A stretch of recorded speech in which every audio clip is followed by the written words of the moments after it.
I want to talk about today was, the options people have how to deal with their property when they're going through a divorce. What are their options and what are the pluses and minuses of each? But the first thing I want to talk about is consulting with a real estate agent. That should probably be something that is done early on in the process, right? Kind of get this information about, a written agreement. And that stuff I didn't even know. That's great. Coming to an agreement and, coming to terms on an appraisal or even deciding on an agent to use.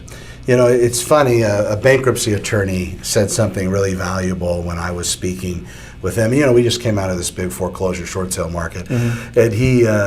And I asked him, I said, so when should somebody call you, like in your paralegal services with divorce, mm-hmm. The same answer is going to apply. Same with the real estate agent. When should they call you? He said at the very first sleepless night. Mm-hmm. Whenever whatever it is, divorce, bankruptcy, issue with the house or the kids, that's when they should first contact me.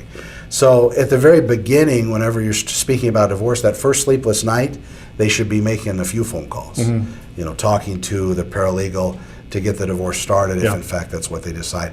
And at least sitting down with an agent and getting a game plan together so they can explain to you how the process is going to play out. Mm-hmm. We're not there at that initial meeting to sign. Yeah. And a lot of times couples don't want to be together.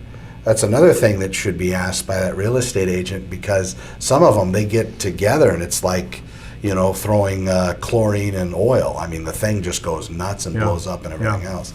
But at that first sleepless night is when they should, at least one of the parties. So early on in the process is the best way to go. And it's not going to be, and the other thing too, Tim, is it's not going to be a fast process because at that particular point, they haven't even decided.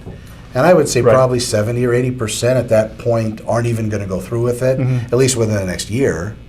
There's going to be periods of working it out and going through the circle, honeymoon stage, and now we're back in the same crap that we were before, and he promised he'd change or she promised, so on. Yeah.